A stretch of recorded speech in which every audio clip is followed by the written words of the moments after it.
know if I have that big of a power. Here, just, I don't think we do.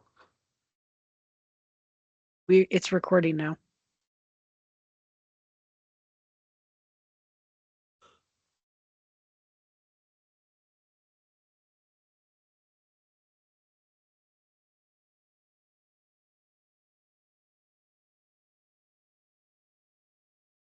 I'm gonna let people in and then we can just tell them we'll start at 5 after.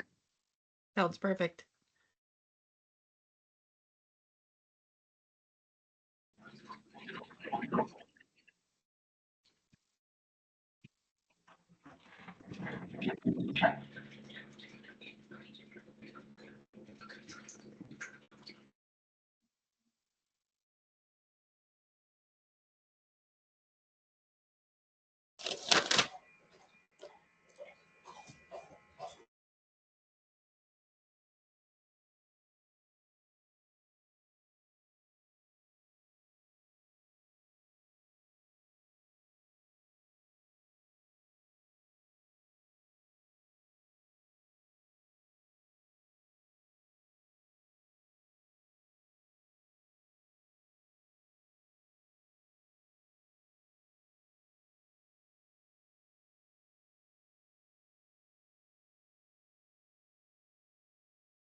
Good afternoon, everybody. We're going to get started at a little after 2. So you've got a couple minutes. If there's anything that you need to finish up doing, we'll get started at 2:05. Welcome, Jennifer. Thanks for joining us. We're excited to have you.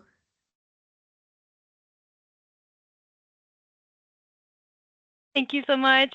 We'll get started soon. So excited to see everybody again.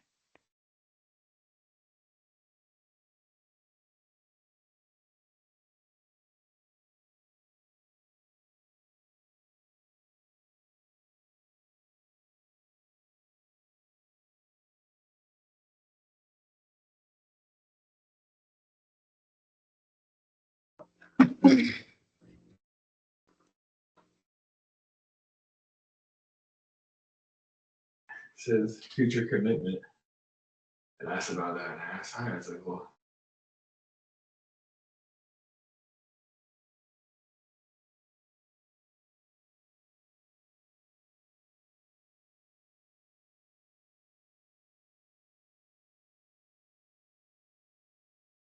Hi, Brian. Welcome to our community of practice. Thanks for joining us today. Hi, thanks for having us. Really appreciate it. For those of you that are already on, we're going to wait until 2:05 to get started. So you have a couple more minutes to finish up whatever you're working on and join us.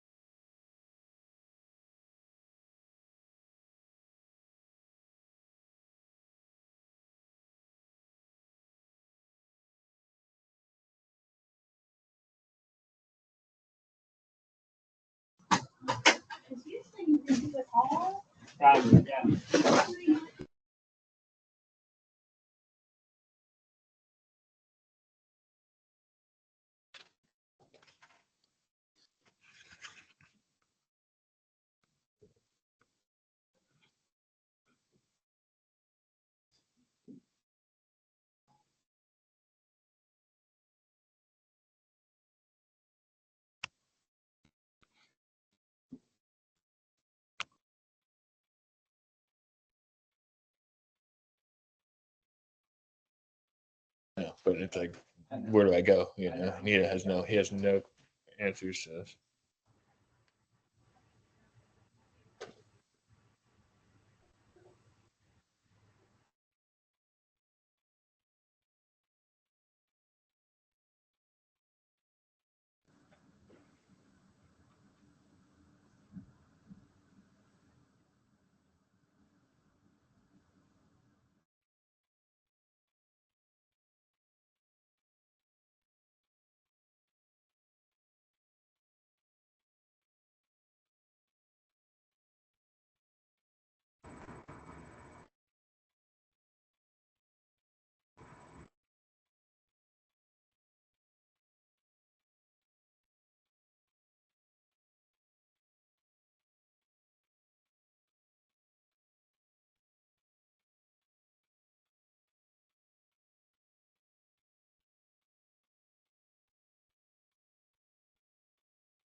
Welcome everybody to the community of practice. We're going to get started at about 2:05. So I just noticed in the chat, people are wondering if the sound is working. I shall be your sound check today, if that's okay. And just a few more minutes while we wait and ensure everybody has a chance to get logged into the meeting today. So we'll get started at 2:05. Thanks for joining us.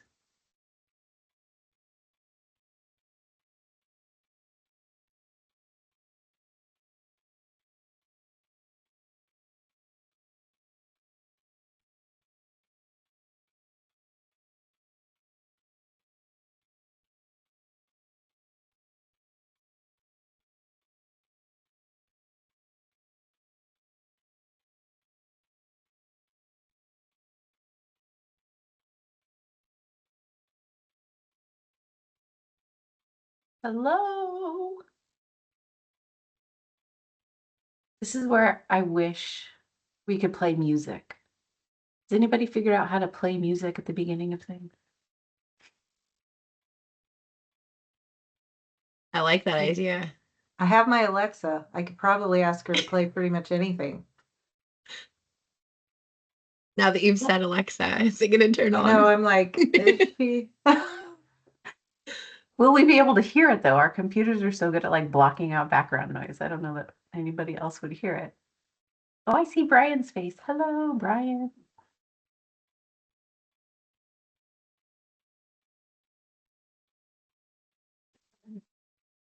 It has slowed down Michelle. Yay. Michelle Pruden, sorry. The other Michelle. Huh?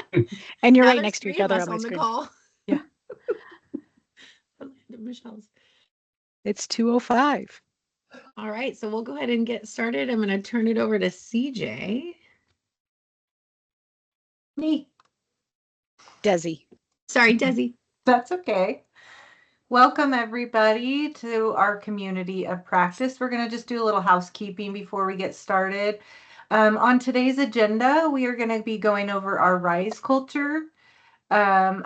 A regional spotlight. I don't know that we have that this time. Our Pre-ETS resources and frequently asked questions. Our main focus today is going to be HEC is joining us. And that's going to take up the majority of our time. So we want to let you know your questions are valued and important. We are asking that you put those in the chat. This meeting is recorded, and so it's just easier if you put those in the chat, and we will address it at the end of the co-op. I know today, other than the questions that are going to HEC, we are going to ask that you reserve those for your youth services coordinator. We probably will not have time for additional questions. Remembering that vocabulary may differ from region to region, and when in doubt, please reach out to your youth service coordinator.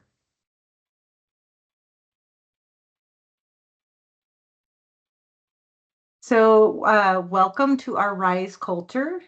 We want to honor and value each other, and RISE covers the following: safety, well-being, and belonging, honor and value each other, equitable treatment and racial justice, collective responsibility and growth, meaningful participation and shared power, interconnected communities. Relationship and communities flourish when everyone is valued for their full and authentic selves.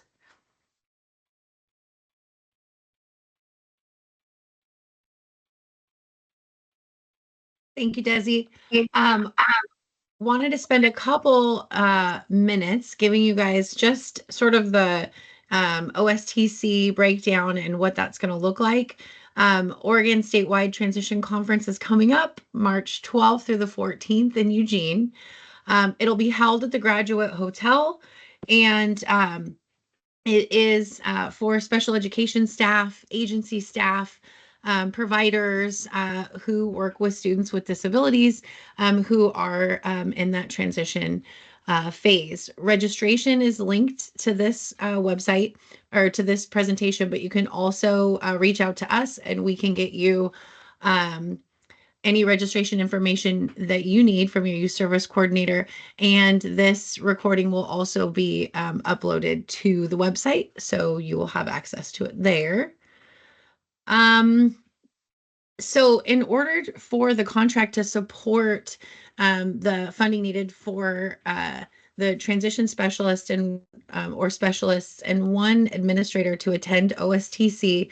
There are some things that we're going to need to make sure that we're all on the same page about that we're able to do. So the first thing is that you're going to want to make sure to go into the dashboard and request prior approval for the contract to cover registration for OSTC, per diem meals, not claiming the meals that are already included with registration. They always feed us so well at the graduate.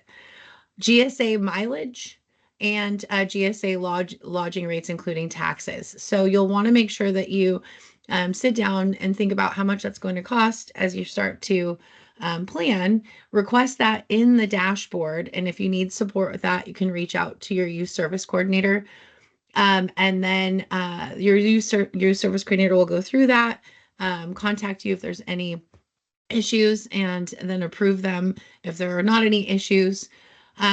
In order to attend OSTC, we're also going to ask that each person who is attending OSTC tied to the current Pre-ETS contract completes and turns in a learning document, an activity that will be provided to you by us to be eligible for reimbursement. Hours spent traveling to and attending OSTC will not be able to be covered by the contract. So just to sort of recap, all requests need to go into the dashboard prior to attending OSTC. We can cover the Pre-ETS providers that are serving pre-employment transition services underneath the Pre-ETS contract, and in one administrator as well to attend. But in order to attend, we really need it to go into the dashboard, remembering to follow our GSA rate guidelines, and then complete and turn in a documented learning activity at the completion of OSTC. Michelle Markle, did I miss anything on that one? No, I see a question from Brenda in the chat. Will the learning doc be a class? Yeah, we had to get approval for all of this stuff, and we have to prove essentially that this cost is reasonable, necessary, allowable, allocable, documented. So the best thinking that we could do is that there will be, this thing that you do and you fill out throughout the whole conference. But yes, at the end of the conference or near the end of the conference on the last day, we all gather together and we process this learning and we hit home some of the main points of the learning.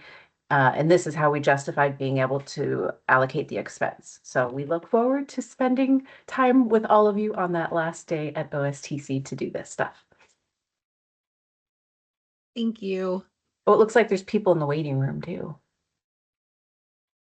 They must be in a different room.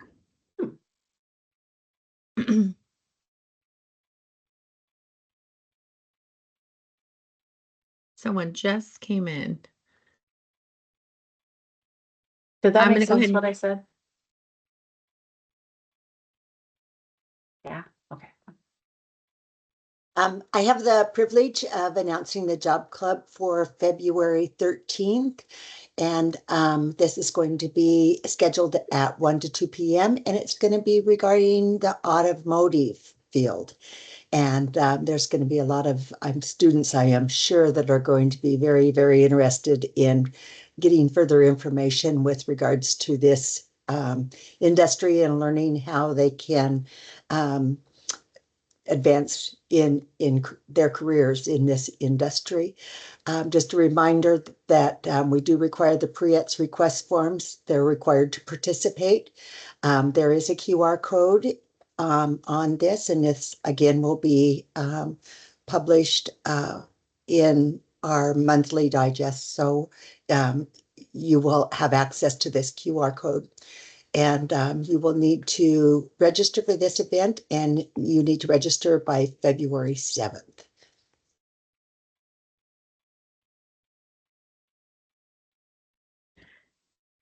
Okay.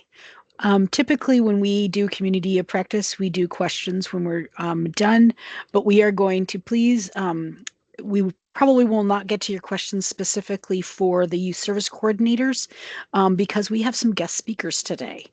And so next slide. So when we talked a little bit about this at the last community of practice about work-based learning experiences, and one of the things always to remember is there is evidence-based practices out there and articles that have said that students who participate in work experience have a better long-term employment outcome if they have these experiences before they leave an 18 to 21 program or high school. So this is a live link when you get these slides, and we have the Oregon Higher Education Coordinating Commission, HEC, with us today to really talk about their specific programs. And I'm not going to go into the words that are on this slide because I want to give them the time to be able to spend with us.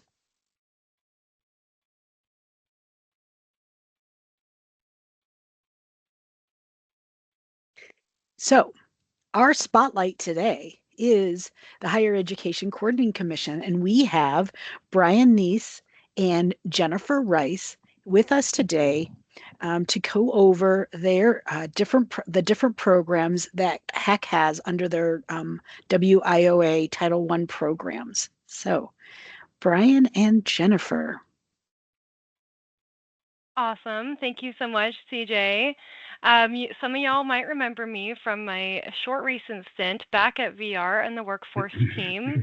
I've recently started at the Higher Education Coordinating Commission within the Office of Workforce Investments as the workforce industry specialist. So I'm looking at 4 key industries in Oregon, and I'll let Brian kind of introduce himself and talk a little bit about what he does. It's a little bit different than what I do. Thanks, Jennifer. Hi, Brian Neese here. I'm really, really happy to be here. I see some familiar faces, which is awesome, and I see some new faces and names to me, but I'm looking forward to hopefully getting to know you all better as we move forward with everything. I do work for the Office of Workforce Investments within the HEC. I administer a number of Oregon General Fund and federal workforce grants, some of which include youth. Also do industry engagement alongside Jennifer in a number of key industry sectors, including natural resources, clean energy, maritime. And in addition to that, I'm also part of the Oregon Youth Works program, and we're looking forward to talking more and introducing that to you all and seeing how maybe we can work a little closer together or collaborate on things. Our youth community of practice is actually going on at the same time. So the one person who could not be here was Steph Solomon. She's integral to all of this too, but our youth community of practice has often wanted more resources and more knowledge and more connections to you all. So we're really excited about this opportunity. Next slide, please. Thank you. So as Brian mentioned, we're here today to talk about the Oregon Youth Works and those programs that are within the Oregon Youth Works. So these are funded through the HEC, which we're going to talk about a variety of programs today and talk about how the programs that we fund are administered statewide and how y'all might be able to have some participants that may fall into these programs so you can learn how to access them. Go ahead. Next slide, please. Brian? I believe this one's mine. Yes, I have the list. One thing that's new in 2024 within the HEC is an Oregon Youth Works Advisory Board. And that is a group of 12 board members who come from the various communities that you see on the screen. And they're there to help us to kind of guide our direction, where we go, and to find effective ways to utilize the resources available within the Oregon, within HEC as well as the state of Oregon. I'll put the advisory board's websites in the chat. They are public meetings. You're welcome to attend. If you have any questions about it, feel free to let me know. Obviously, with manager approval, you can attend those. And then there's Doug Denning runs those, and you'll see his contact information at the bottom of the screen. This is like going to be a running theme. So if you have questions about a specific program, you'll see someone else's email down there. Brian's a few times, but primarily Steph, as he mentioned, and whoever runs that specific program within the Office of Workforce Investments. Sorry to jump in there, Brian. No, that's great. And of course, you can always ask Jennifer, and we'll get you to the right person as well. It's true. I'm never going to turn you away.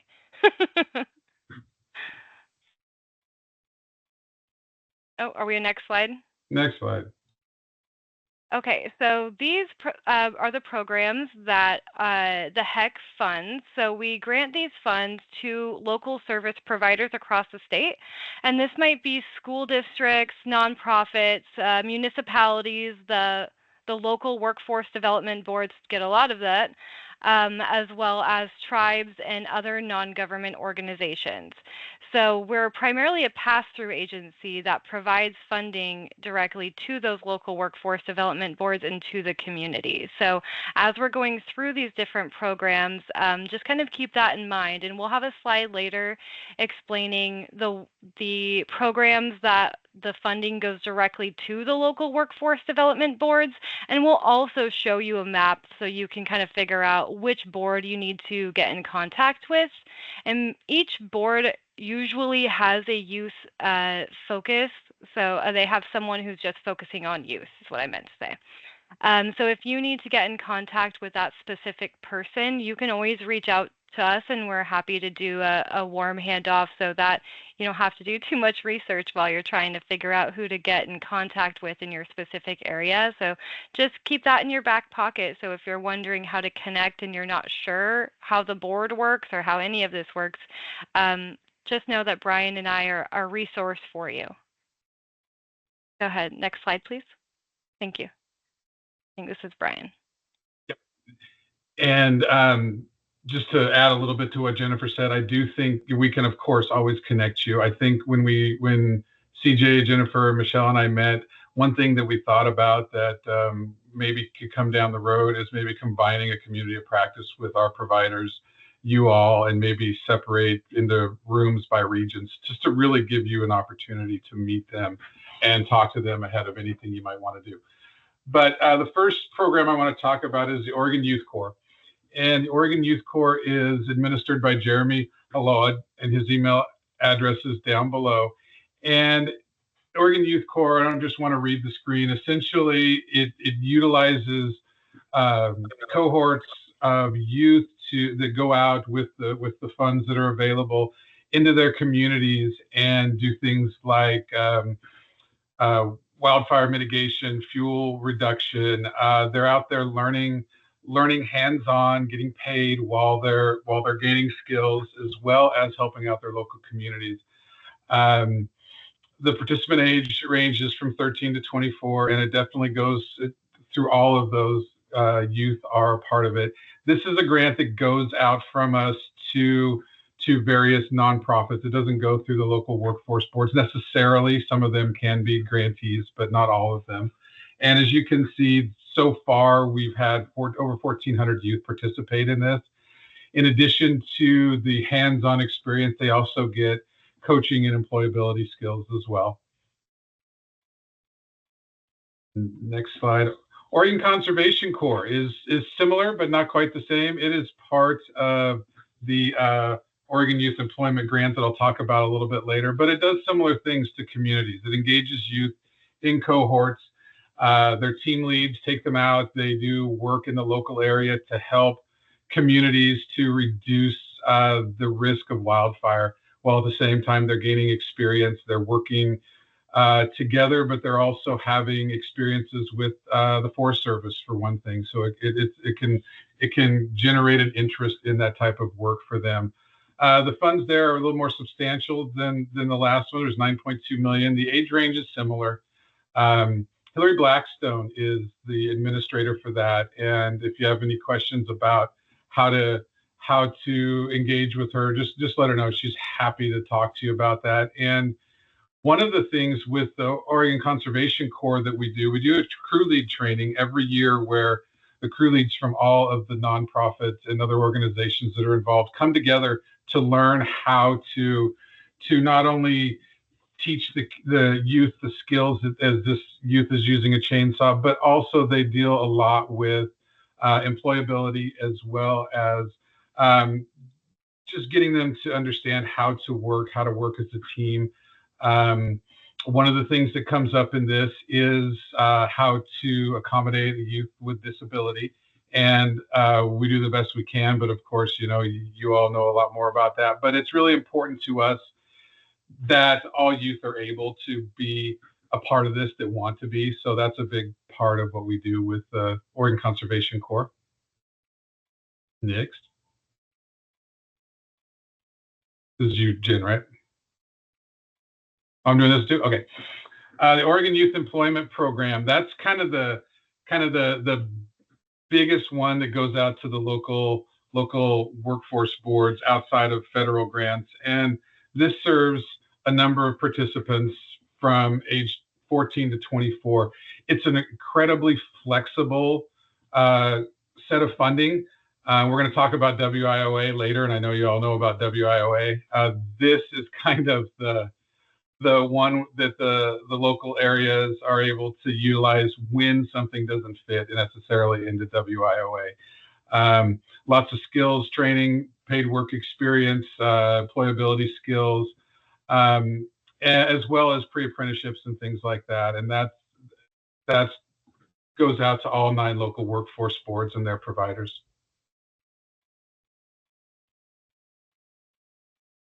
Okay, this one is 100% for sure me. All right. So we also have the ODHS TANF Youth Employment Program. So this is for youth that are involved in the JOBS program. So they provide work experience, occupational skills, and career development for those youth who are involved with the TANF program, which is the temporary assistance for needy families. The age range is 16 to 24. As many of us know that the JOBS program can go beyond that, but this specific grant is for ages 16 to 24. If you have questions on this, you'll want to reach out to Steph. You'll see Steph's name throughout this quite a lot as she does a lot of our youth grant funding and grant administration. She's a wealth of knowledge. She obviously can't be here today because of our other conflicting community of practice, but she is a great resource for you, and you'll, like I said, see her name throughout this presentation. Next slide, please. Okay, so red alarm, this is not the youth transition program that y'all are in. So I know that's probably confusing. So this is the ODHS Youth Transition Employment Program, which is intended for current and former foster care youth, not necessarily, VR youth. The Youth Transition Employment Program feels very VR languagey, and it's not. So just keep that in mind if you're working with a student who is currently or used to be within the foster care system. They may still be eligible for this program. This is one of the other programs that's administered by the local Workforce Development Board, as well as that TANF youth program we just talked about. The age range for this program is 14 to 23. I know it's confusing. I feel like we all use the same words in different ways, so I really appreciated that slide that CJ presented earlier. It really speaks exactly to that. Next slide, please. This is you. We also administer the WIOA youth as well as dislocated and worker grants from the Department of Labor, and this is Title I. That goes out to the 9 local workforce boards and their providers to work with youth age 16 to 24 within the youth part of WIOA. I think there's great opportunity with this program for braiding or for dual enrollment, so to speak, for those that may have a disability as well as looking for work. So I'm excited about what we can do with this. Steph Solomon also administers this one as well.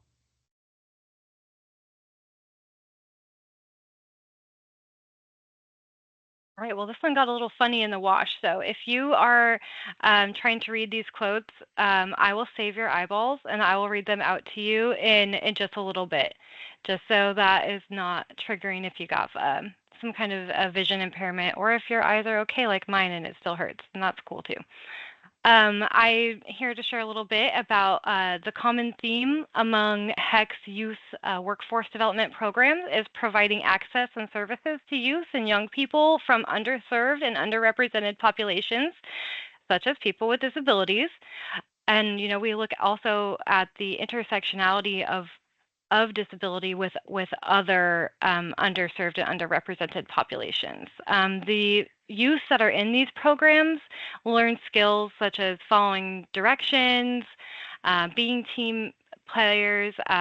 They learn a little bit about work ethic and time management and problem solving. And critical thinking. These are all skills that you need to maintain employment and even to just access certain parts of life in the world that we live in today. All of the programs that we administer or that we provide funds to require that the youth be paid at least minimum wage. So if they're going through a youth experience, they're going to be getting at least minimum wage, a work experience. The one exception to this may be the Oregon Youth Corps stewardship grants, where the focus can be on education as well as paid work experience, or both. So that one can get a little muddy. We have some awesome short-term outcomes, like students often leave these programs feeling empowered, more prepared for work, and they know kind of what the expectation is of work and how to be engaged at work and accountable and have a better understanding of financial management, which, I could use some of that, and I'm sure we could all use a little bit. So it's important for youth to kind of learn what that looks like. And some of the quotes that we have here are from participants in the youth program. So the first one is a WIOA youth participant with the Confederated Tribes of Warm Springs, and it says, "The people in this program gave me inspiration to keep going forward in life." And that's powerful. And there's another quote from OEB, so that's the Oregon Youth Employment Program. So the youth participant from Rogue Workforce Partnership mentioned that they didn't know where they were going, they were feeling stuck, and now they have a new career pathway, and they've completed a CNA. So you have a nice skill gain in there and a nice credentialing in there. These are really impactful for students or for youth who just don't know what they're going to do.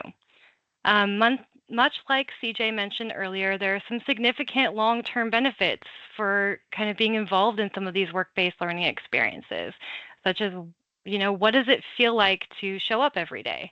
What does it feel like to complete an entire internship program? That's a real accomplishment for youth, especially for youth with disabilities who don't always have access to such experiences.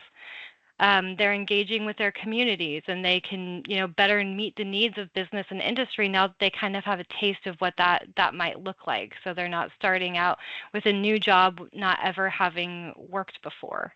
This gives them that stepping stone and that experience. Next slide, please.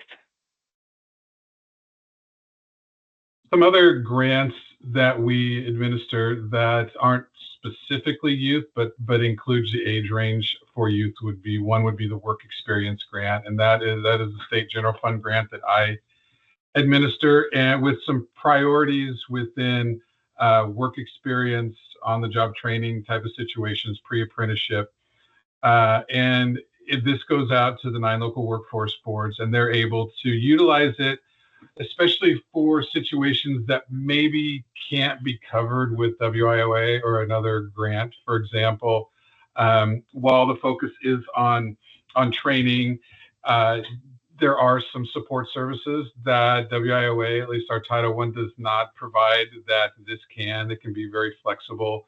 We're able to finish off a GED if necessary. Driver driver's license training is an expense that some of these youth are not able to take advantage of with other resources. But this is a grant where we have some flexibility for things like that in situations.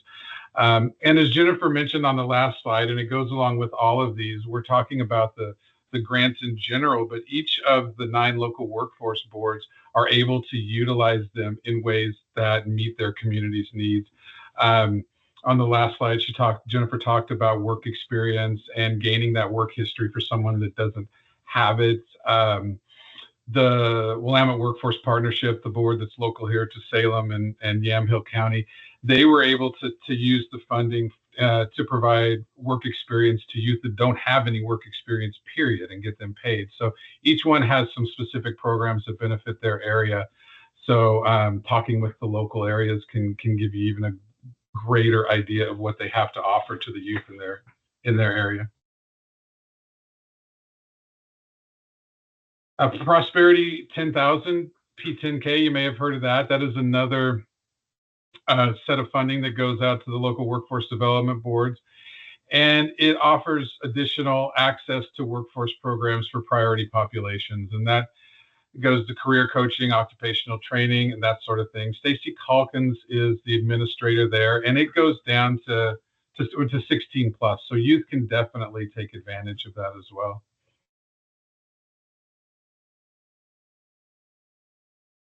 And the Workforce Benefits Navigator Program. Again, the 9 local workforce development boards are our main grantees, and these funds employ workforce benefit navigators at the one-stop centers, WorkSource, some community-based organizations, and it helps again to connect, give somebody that priority populations, underserved populations, individuals can work with specifically one-on-one to get connected to the support services and the workforce programs that are available in their area.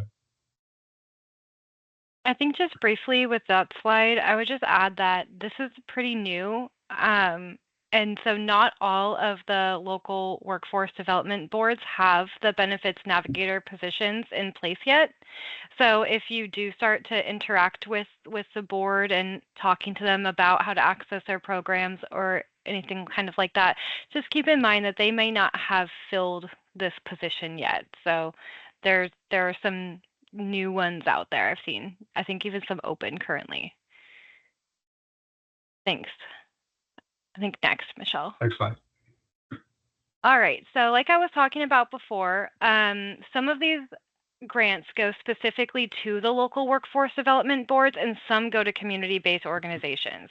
And so this slide kind of differentiates what goes where. So you'll see a mass majority goes to the local workforce development boards, but that doesn't mean that people on the street who are trying to access these services receive the services from that board. Oftentimes, they'll access these grants at the WorkSource itself. So at WorkSource, they'll ask questions in order to check eligibility for some of these programs. And then they'll get administered that way. So they may not really even know that, hey, I'm getting this paid funding, but it's from the WorkX grant. Like somebody's not going to know that if they're coming into WorkSource to receive that benefit. You'll also see that the ones that are community-based organizations, like Brian mentioned before, are the Oregon Conservation Corps and Oregon Youth Corps, and those are primarily focused on natural resources and forestry specifically. But with the other ones, there's no real industry attached to them. That's another piece you might want to think about. You look like you have thoughts, Brian. I do. And on that, okay. I would recommend not sending a youth necessarily to a WorkSource office for this. That's terrible. I wasn't going to say that. All of the 9 local boards have service providers for youth, and some of them do have connections to WorkSource and staff people there. The vast majority also are connected to the school districts and the schools. All of their web pages, all their connections have lists of contacts for their providers. And I would recommend, either reaching out to us and we'll connect you to them, or use their website to connect to the youth providers rather than send a youth directly to WorkSource. It just seems to work better that way.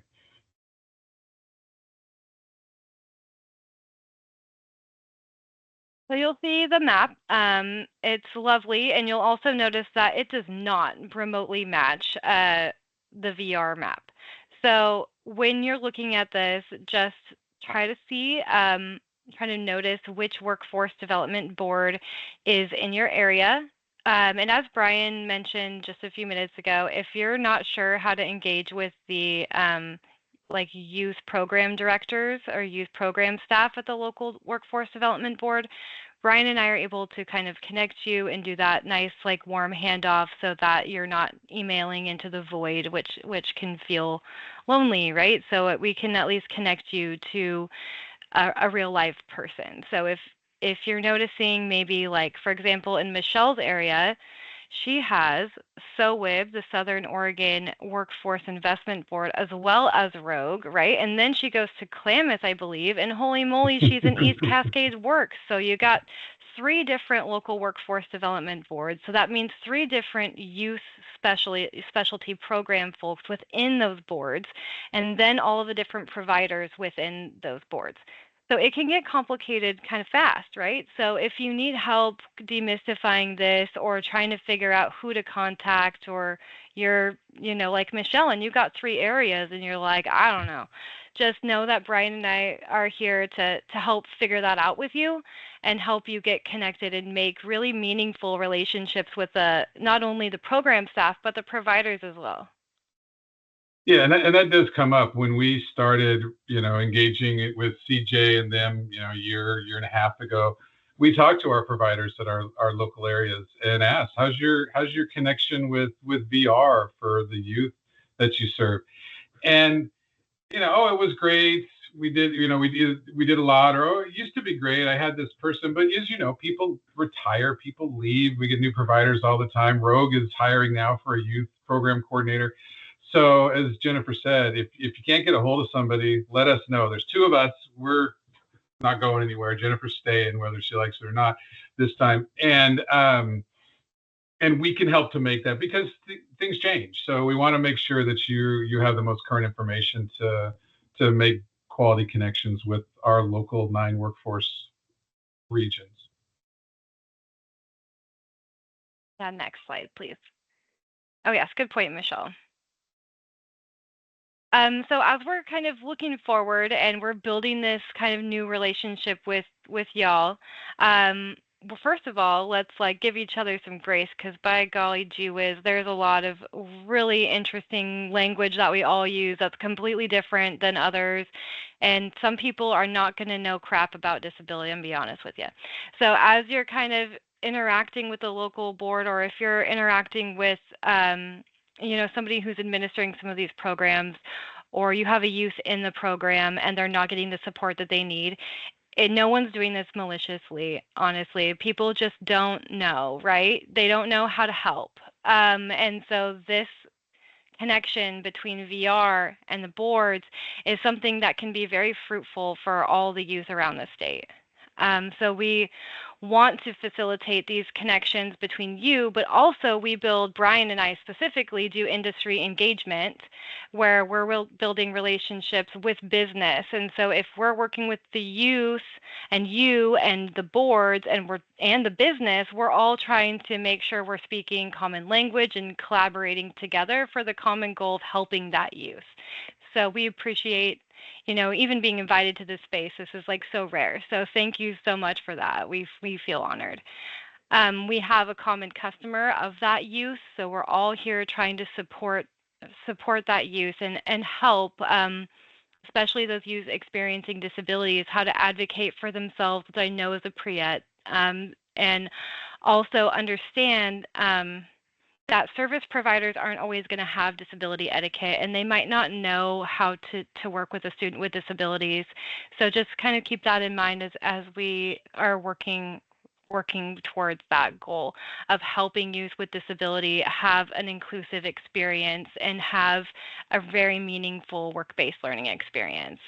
And if you hear, maybe that service providers have struggled understanding what somebody with a disability might need, just know that we're relying on y'all for that expertise 100%, because we're not always going to know how to help that youth. So thank you for that. Yeah. Also, the local workforce development boards often don't understand how to work that great with people with disabilities. So just keep that in mind. They might not know appropriate language, but they want to engage. So they're trying their best, and their intention is good. They might just not know how to engage that well. So just keep that in mind as you're working through that. Next slide, please. All right. So this is our big thank you. This is the easy slide, right? So this is the big thank you so much for inviting us to this space and being willing to learn a little bit about HEC and how our grants work, and how the programs that we provide grant funding to are set up. And we don't expect this to be like a one and done and now you're a genius and you know everything there is to know about HEC and the Office of Workforce Investments. But we know that this is a step in the right direction to building that relationship with y'all. And you'll see my email on here. I'm a workforce industry specialist. I'm down here at the bottom. We threw Steph's contact information in here because she's the jam. She really is the expert on youth and all of those specific programs. So if you want, reach out to your youth service coordinator and they will help kind of guide you along this path. And then last is Brian, and he can say his big thank you. I will give you a big thank you. This feels really great because we've really been trying to get to a place where the youth are able to be served in the best way possible with all the resources that are out there and connecting them. I mean, we didn't have it up here, but it's coming. We also have the local boards have a reentry grant. They have they're in the process of putting resource rooms in all 12 state prisons. And from what I gather from the plan is Oregon Youth Authority is next once that gets going. So again, there's going to be more resources for justice involved youth that include all the other populations as well. And I can quickly give kind of an anecdote to all this and one instance of where this collaboration could really make a difference. I was down at Connected Lane County, which is one of the service providers for the Lane Workforce Partnership last year, and when we were doing on-site visits to work experiences and the youth, and I was talking to their business services person who is responsible for finding these opportunities and monitoring these work experiences they're placing youth in. And he and I were talking about one youth he was really struggling with, and he did not have much disability background, and the youth in question, I did not meet them. We didn't go to this one, but was really struggling with appropriate workplace behavior. And it went beyond that, but it struck me as a youth who may be eligible for some services within your realm. And the business services main frustration was he only gets to talk to the employer and the youth once a week. That's just how the model is within Title I and all of that. So he wasn't really feeling like he had the resources to provide this youth the opportunity to really learn on site, job coaching, things like that. And I felt like, wow, this is something that maybe connected to VR could help provide things that their program isn't able to, so that youth can be successful. So a potential, dual enrollment or braiding of services, I think we will find there's a number of opportunities for that.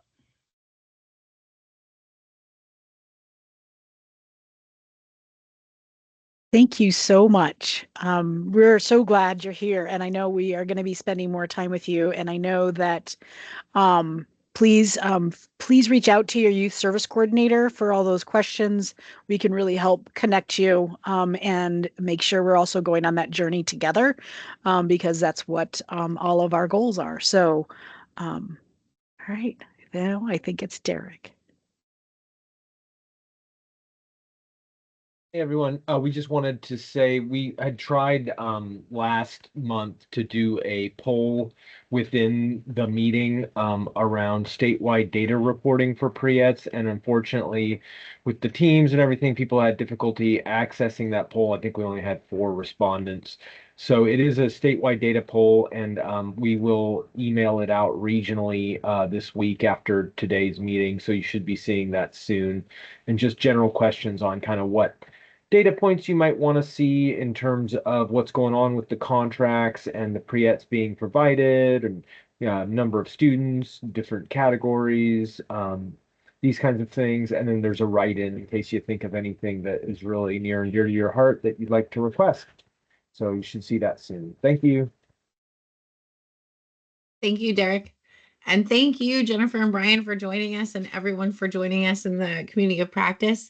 We do have a little bit of extra time. So I'm wondering if you have some burning questions for Brian and for Jennifer, if you would either please put them into the chat or raise your hand, and we would be happy to have you unmute your mic and go ahead and ask that question. So any questions for our guest speakers today?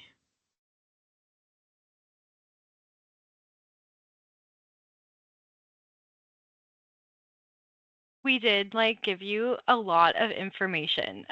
So if you receive this presentation in your email later, we're happy to help. So if you need digestion time, that's always me. I always need digestion time after a presentation. And then I have a lot of questions, too many, why? So these are things that, you can always mull over and ask later too, just throwing that out. Well, and I can provide a kind of another quick scenario. All of the local youth providers and boards, they do, of course, work-based learning, as y'all do as well. And they often have more applicants than they have spots. But so there's always the need of more capacity, but also back and forth. I mean, they're out there in those local areas, just like you all are, talking to employers, and there might be a potential opportunity for participant from that you're working with that not finding the right spot. Maybe they have a good spot, or vice versa. And I think that can be something that can be really beneficial as well. I think Michelle threw an awesome question in the chat. So we're wondering kind of who out there has worked with any of these programs in the past or even currently. And maybe if you have, you can offer some feedback.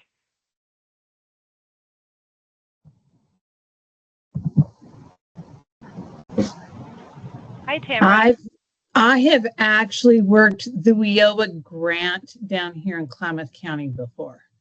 So, and I worked the youth thing. So I understand their process for how they identify youth versus in school or out of school, the 14 elements, and how to process through that. So if anybody has a question about somebody, let me know. I can tell you that qualifying with a disability is an automatic qualifier for WIOA. When they go in, normally they will ask questions about the family's financial status, because that's one of the qualifiers. However, if it is a disabled youth or a youth that identifies with a disability, the budget is only done on the actual money that the youth brings in. So a youth will automatically be able to qualify via that way.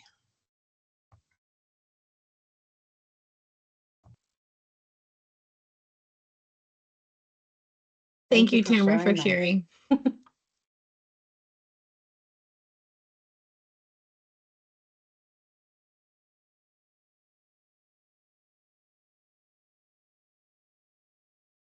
Okay, I won't say you have to give me feedback, but I really do honestly want to know if y'all have worked with any of the programs. You can even like shyly write it in the chat and I won't judge you. I just want to see. I won't even ask you any questions. I'm just curious at this point. Um, so if you have, type what the program is maybe that you worked with in the past. No, well, geez, I'm really glad we're here then, right? Like that's the point. So that's oh yeah, so ERCO is a provider. That's awesome. Off the top of my head, I think it's immigrant and refugee. Shoot, I can't remember what the rest of their name is, but they are a provider in the Portland area. Yes, yes. Look at this. You guys are popping now. Heart of Oregon, heck yeah, recruit hippo, woo, go so wib. I'm partial to the coast, so sorry about that. Yes, connect in Lane County, yes, they're great. Ant Farm, yes, Brian has a lot to say about Ant Farm. Ant Farm's awesome. I do like this.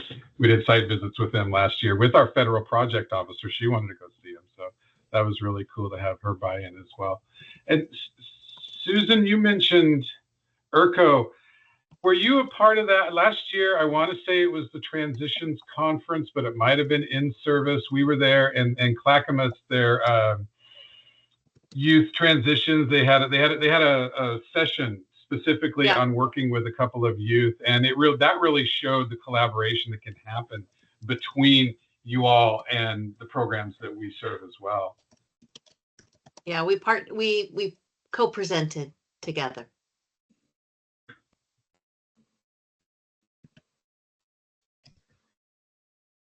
Look at this. We are seriously popping. Well, thank you guys. I really appreciate that you participated. It makes me feel better. So thank you.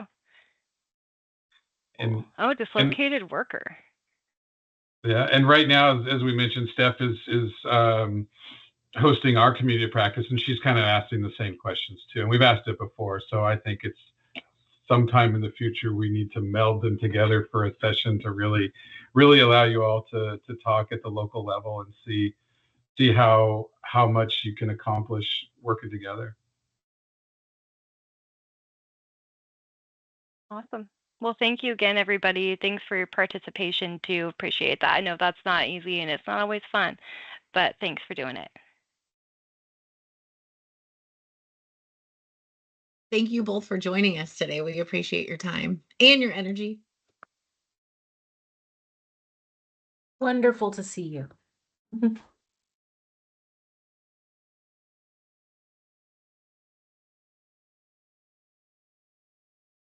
We've got about 5 more minutes left. So if anybody has any questions that percolate in the next few minutes, feel free to raise a hand or pop it in the chat.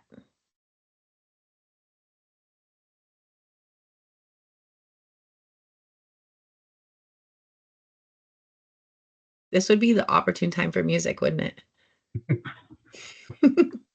100%. I need something like zesty too.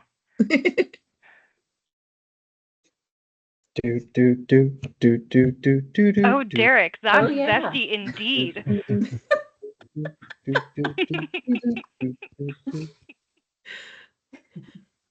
Much appreciated. I wonder if we turned off the recording, if more people would come on and sing. Justin's like, oh no, they're recording. People who know me know I sing. I don't got anything to hide. Well, Tamara made a good point earlier about disability being an automatic qualifier for the WIOA Title I and their providers. And that really is, honestly, I think for all of those programs that we mentioned, OEP, WorkX, all of those. And our providers, they did ask us to reach out a while back, like a year ago, and I talked to Mariah at the South Salem office about they would like more information and learning on working with youth with disabilities, working with youth that might be on the autism spectrum, those sort of things. So while it is an automatic qualifier, that doesn't necessarily mean that they have the capacity to be as knowledgeable and resourceful in that realm as you all are. So that's one thing that I'm really looking forward to, is those youth that are in their programs to have access to your knowledge for their career paths.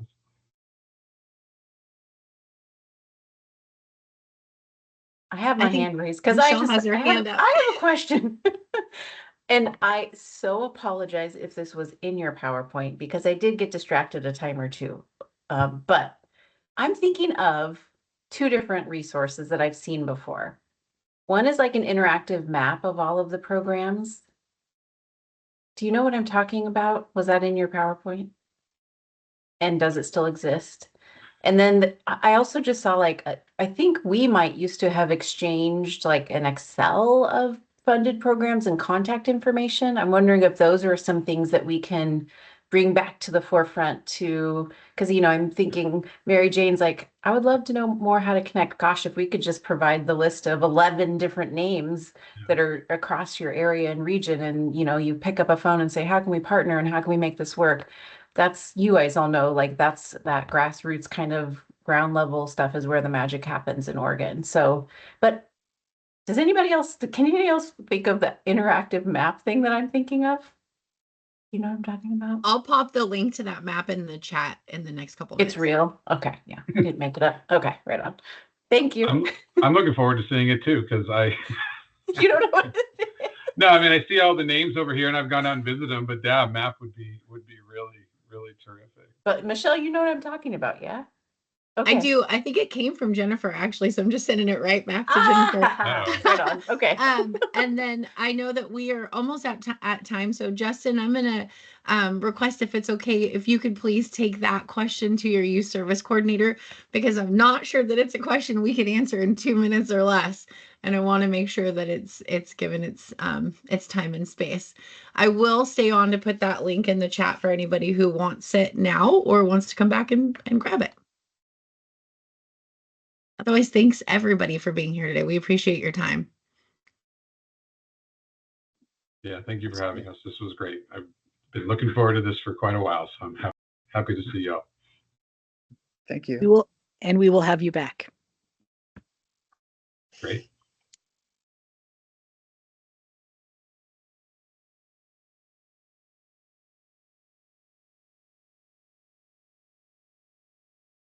Hi, Donna Jones. Nice to see you.